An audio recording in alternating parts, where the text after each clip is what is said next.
Ẹ ṣeun, mo kí wa kalẹ̀ o, a kú dédé àsìkò yìí ní gbogbo ibi tí ẹ bá ti ń gbọ́ wa ní fẹ́rẹ́ jogi láláì fi àkókò ṣòfò. Ohun tí a mú wá ẹ jẹ́ ká go straight to the point, ṣùgbọ́n ká tó lọ, ká tó gbọ́ ohun tí a mú wá fún wa gẹ́gẹ́ bí àkọlé wa. Ọba Oluwo Sesin Aworo níbi ayẹyẹ Igbade ọba Alaafin Ọ̀yọ́ tuntun.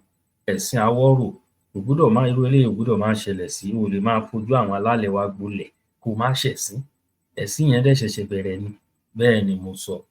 Ẹ jẹ́ ká rí nǹkan, ẹ jẹ́ ká gbọ́ ohun tí àwọn youth wa tán ní fún wa.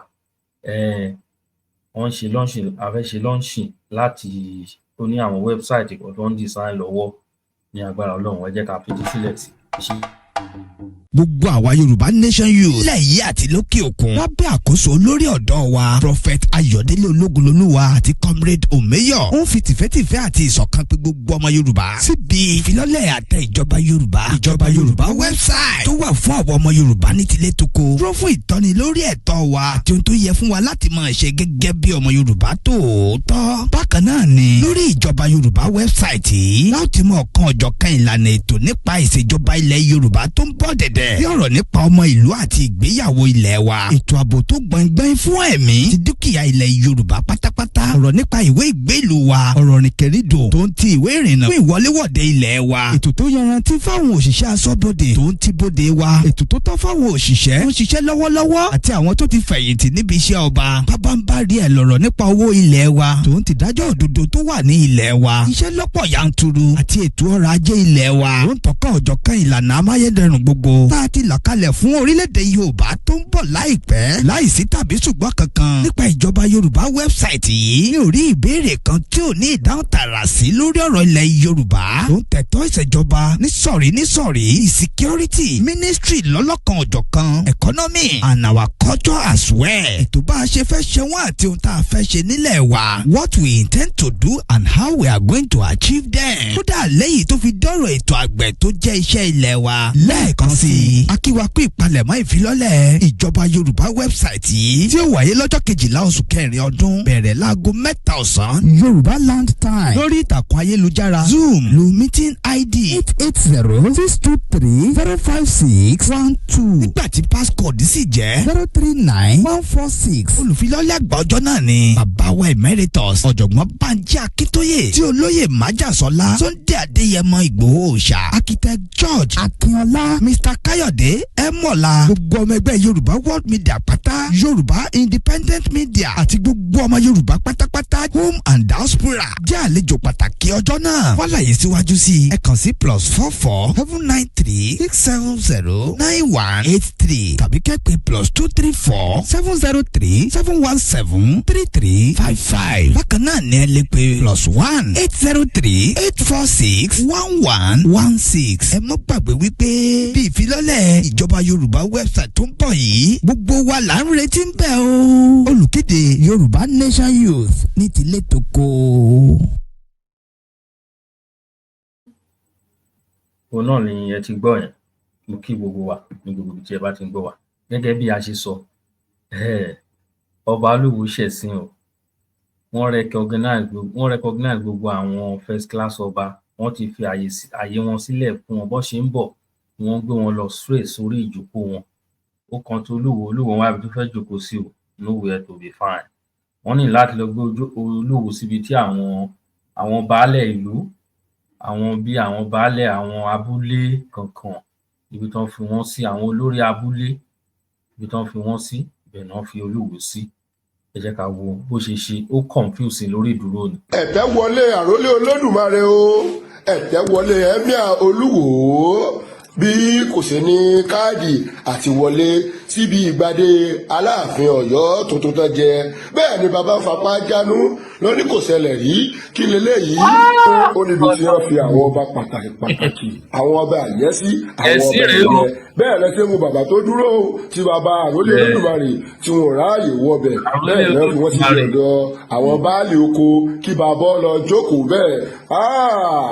Nǹkan yẹn o kódà kéèyàn mọ̀ nítorí yàtọ̀ láàrújọ àwọn ẹni rí bàbá ọmọ láì jókòó wọ́n mọ̀ wá àga fún bàbá ni bàbá mọ̀ ń bọ̀wọ̀ bàbá mọ̀ ń kíyàn kó dìde àròlé olódùmarè wá dúró báyìí lórí olódùmarè kọ́ wá mọ̀ dúró kọ́ mọ̀ nàbí múlẹ̀ níbo bàbá fẹ́ jókòó àfi wọ̀ ó di ọ̀dọ̀ àwọn baálé oko ibẹ̀ náà fi bàbá sí o kọ̀pẹ́ kò jìnnà bàbá bá bá ẹsẹ̀ sọ̀rọ̀ pẹ̀lú tìkanra kò ní ojú àgbo kí ló dé bàbá jẹ́jẹ́ tábà ní ẹ̀mọ́tẹ́ kí ní dàrú ní olódùmarè náà tó tẹ̀lé bàbá náà ládé ò sáìsì orí wọn náà ṣe gọ́ igọ̀ gọ̀gọ̀ wọ́n wá lọ wọ́n máa ń lọ níbo náà fẹ́ fi ẹ́ sí wọ́n ẹ̀sẹ̀ lọ lé àwọn ọmọ ìlú kan kúrò lórí ìjókòó fún bàbá yẹn torí kò sáàyè fún àròlé olódùmarè àròlé irúnmọlẹ̀ ní gbogbo àwọn tí ọba aládé tó wà níbi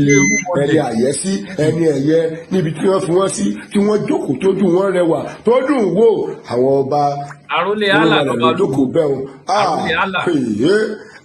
wọ́n mọ̀ sílé múrídàrà fún bọ̀dá àròlé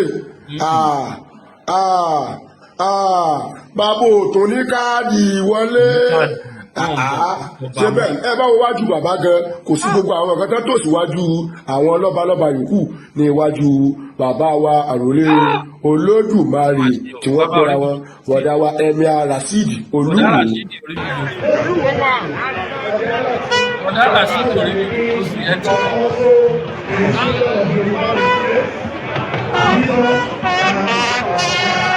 Please don't forget to subscribe, comment, share with your friends to have access to this kind of content that you have here.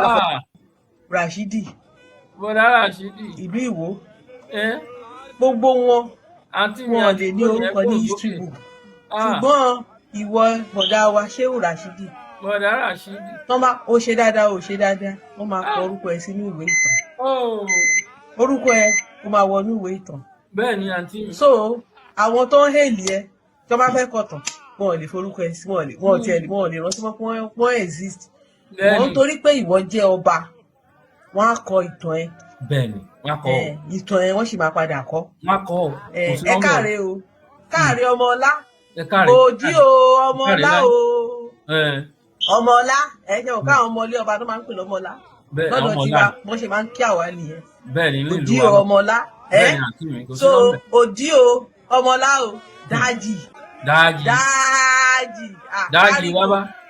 baba karigo baba ala karigo kari baba karigo baba ala karigo kari dájì baba o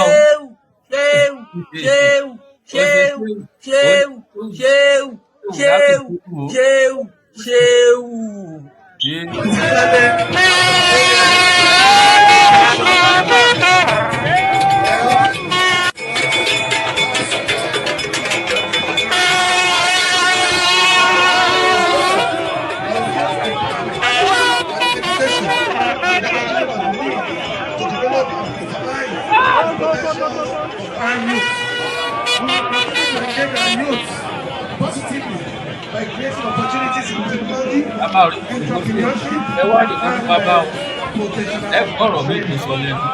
most importantly, the government is committed to working with traditional rulers. Ohun tí ẹ ń rí tó ń ṣẹlẹ̀ kò ní ṣaláì ṣẹlẹ̀ Olúwo ti fẹnu kò, ó ti fẹnu gbolẹ̀ sí àwọn gbarúmọlẹ̀ ilẹ̀ Yorùbá tó tẹ̀lẹ̀ Yorùbá dó. Ifá ló tẹ̀lẹ̀ Ìwó dó bẹ́ẹ̀ ni. Aláyémọrẹ tó jẹ́ ìyá odò tó jẹ́ ìyá Olúwo, Aláyémọrẹ Òkòkòdire tó jẹ́ ìyá ẹ̀, irúmọlẹ̀ ni bẹ́ẹ̀ ni. Ifá ló tẹ ilẹ̀ Ìwó dó, ìwọ wá ń sọ pé ilẹ̀ tí wọ́n dá délé lórí pé rándanràndan báyìí ló fẹ́ máa ṣe. Wàá máa ṣẹ̀sín ni àfi kó jòkó sílé kó má jáde ilé kó jòkó sínú ilé ẹ̀gbọ́n ẹ̀sìn àwa ẹ̀wánulé wá fi ẹ́ ṣẹ̀sín bẹ́ẹ̀ ni. To ensure the safety of all citizens, I am very confident that the ongoing review of our constitution will provide roads, rules for governors in our government.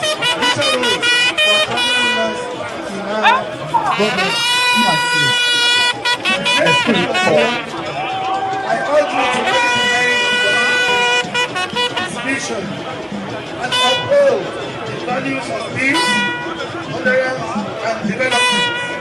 Let us remember the words of the late Alaafin Ọba Rashidi, Alfa Rashidi. Wisdom shines when its people are united in purpose. To all the people of the young kingdom, let us unite in purpose for the progress. Alfa Rashidi ó mà ṣe o, ẹ̀sìn yìí pọ̀, ẹ̀sìn yìí pọ̀, ẹ̀sìn yìí pọ̀.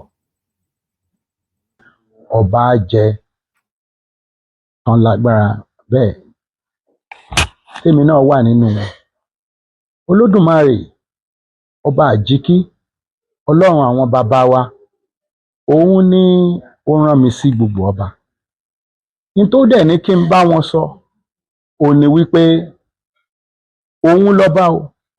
Ṣé ń gbọ́? Òun ni kábíyèsí. Ìgbà wo ló ní ṣẹ̀sín? Òun ni òun fi ọba àwa ọba yìí òun lòun fi wá jẹ. Òun lòun yàn wá látọ̀run ká di ọba.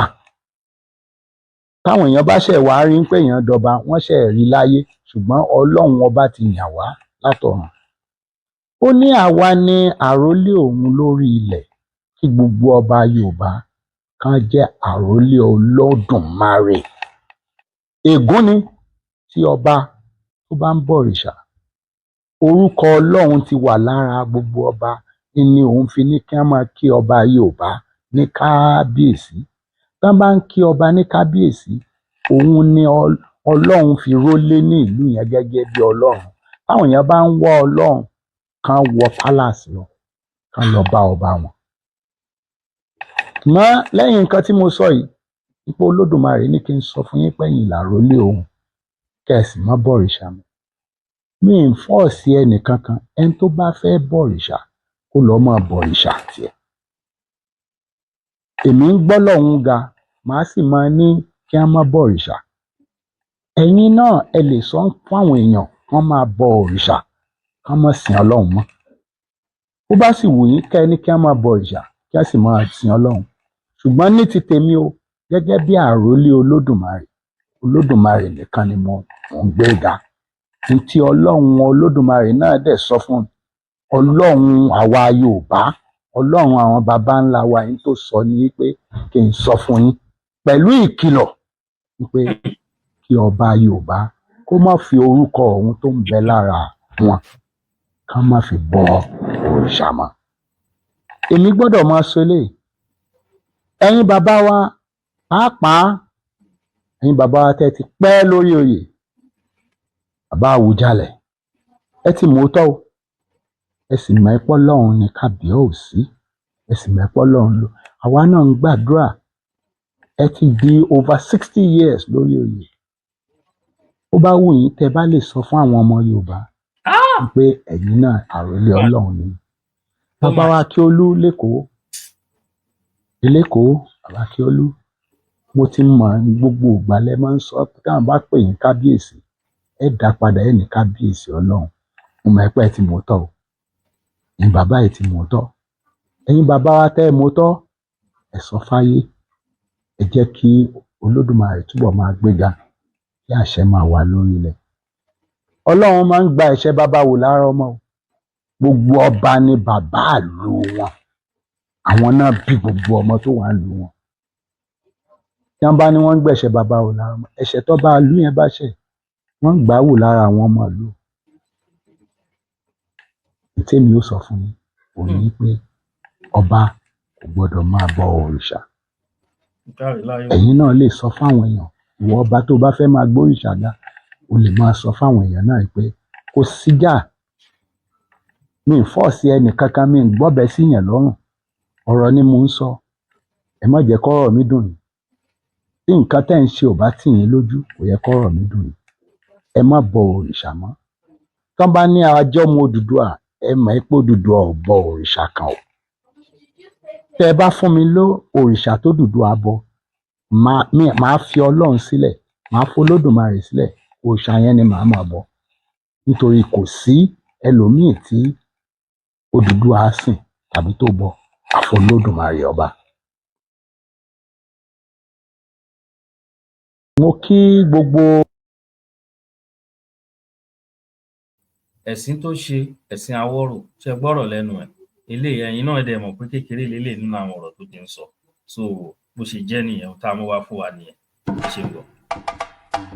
gbogbo àwa Yorùbá Nation Youth lẹ́yìn àti lókè òkun lábẹ́ àkóso olórí ọ̀dọ́ wa Prophet Ayọ̀délé Ológunlolúwa àti Comrade Omeyo ń fi tìfẹ́tìfẹ́ àti ìṣọ̀kan pé gbogbo ọmọ Yorùbá síbi ìfilọ́lẹ̀ àtẹ ìjọba Yorùbá website tó wà fún àwọn ọmọ Yorùbá ní tilé toko rọ́ fún ìtọ́ni lórí ẹ̀tọ́ wa àti ohun tó yẹ fún wa láti máa ṣe gẹ́gẹ́ bí ọmọ Yorùbá tòótọ́. bákan náà ni lórí ìjọba Yorùbá website yìí láti mọ ọ̀kan ọ̀jọ̀kan ìlànà ètò nípa ìṣèjọba ilẹ̀ Yorùbá tó ń bọ̀ dẹ̀dẹ̀ bí ọ̀rọ̀ nípa ọmọ ìlú àti ìgbéyàwó ilẹ̀ wa ètò ààbò tó gbọ̀ngbọ̀n fún ẹ̀mí ti dúkìá ilẹ̀ Yorùbá pátápátá ọ̀rọ̀ nípa ìwé ìgbélùú wa ọ̀rọ̀ rìnkèrindò tó ń ti ìwé ìrìnnà fún ìwọléwọ̀de ilẹ̀ wa ètò tó yanrantí fáwọn òṣìṣẹ́ aṣọ́bodè tó ń ti bóde wa ètò tó tọ́ fáwọn òṣìṣẹ́ tó ń ṣiṣẹ́ lọ́wọ́lọ́wọ́ àti àwọn tó ti fẹ̀yìntì níbi iṣẹ́ ọba bábánbárí ẹ̀ lọ̀rọ̀ nípa owó ilẹ̀ wa tó ń ti dájọ́ òdodo tó wà ní ilẹ̀ wa iṣẹ́ lọ́pọ̀ yanturu àti ètò ọrọ̀ ajé ilẹ̀ wa tó ń tọ́kọ̀ ọ̀jọ̀kan ìlànà amáyédẹrùn gbogbo tá a ti là kalẹ̀ fún orílẹ̀-èdè Yorùbá tó ń bọ̀ láìpẹ́ láìsí tàbí ṣùgbọ́n kankan nípa ìjọba Yorùbá wẹ́bsáìtì yìí ní orí ìbéèrè kan tí ò ní ìdáhùn tààrà sí lórí ọ̀rọ̀ ilẹ̀ Yorùbá tó ń tẹ̀tọ́ ìṣèjọba nísọ̀rí security ministry lọ́lọ́kan òjọ̀kan economy and our culture as well ètò bá a ṣe fẹ́ ṣe wọ́n àti ohun tá a fẹ́ ṣe nílẹ̀ wa what we intend to do and how we are going to achieve them kódà lẹ́yìn tó fi dọ́rọ̀ ètò àgbẹ̀ tó jẹ́ iṣẹ́ ilẹ̀ wa lẹ́ẹ̀kan sí i akíwakú ìpalẹ̀mọ́ ìfilọ́lẹ̀ ìjọba Yorùbá wẹ́bsáìtì yìí tí ó wáyé lọ́jọ́ 12 oṣù kẹrin ọdún bẹ̀rẹ̀ láago 3 ọ̀sán Yorùbá Land Time lórí ìtàkùn ayélujára Zoom lu meeting ID